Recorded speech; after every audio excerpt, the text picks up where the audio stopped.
പ്രതിപക്ഷ ഉപനേതാവ് പദവിയിൽ CPI ഉഭയകക്ഷി ചർച്ച പരാജയപ്പെട്ടു. കീഴ്വഴക്കങ്ങൾ മാറ്റി CPIക്ക് ഉപനേതൃ പദവി വേണമെന്ന ആവശ്യം CPM തള്ളിയതോടെയാണ് ചർച്ച പരാജയപ്പെട്ടത്. പദവിയിൽ തീരുമാനമാകും വരെ നിയമസഭാ കക്ഷിയോഗം വിളിക്കരുതെന്ന് കഴിഞ്ഞ ദിവസം CPI രേഖാമൂലം ആവശ്യപ്പെട്ടിരുന്നു. LDF ഒരു മുന്നണിയാണെന്ന കാര്യം CPM ഓർക്കണമെന്ന് ബിനോയ് വിശ്വം പറഞ്ഞു.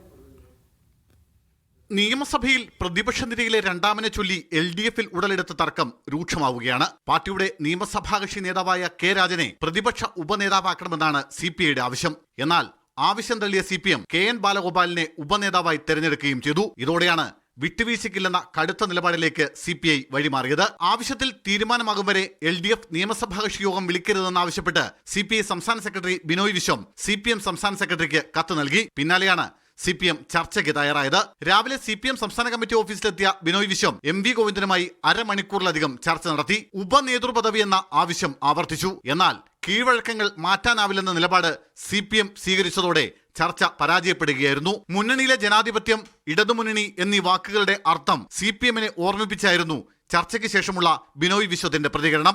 LDFൽ താല്പര്യങ്ങൾക്ക് ആ രാഷ്ട്രീയത്തിന് എത്രമാത്രം പ്രാധാന്യം CPI കൊടുക്കുന്നുണ്ടോ അത്രയും പ്രാധാന്യം CPM കൊടുക്കേണ്ടതാണ്. ഇടതുപക്ഷ ജനാധിപത്യ മുന്നണി അത് ഓരോ വാക്കിനും അർത്ഥമുണ്ട്. ഇടതുപക്ഷത്തിൻ്റെ മുന്നണിയാണത്, ജനാധിപത്യത്തിൻ്റെ മുന്നണിയാണത്. ഉപനേതൃ പദവിയെ ചൊല്ലിയുള്ള CPI തർക്കം നിയമസഭയിൽ പ്രതിപക്ഷ പ്രവർത്തനങ്ങളെ പോലും ബാധിക്കുന്ന തരത്തിലേക്ക് വളർന്നിട്ടുണ്ട്. CPM കടുത്ത നിലപാട് തുടർന്നാൽ CPIയുടെ തുടർനീക്കമെന്ത് എന്നതും പ്രധാനമാണ്.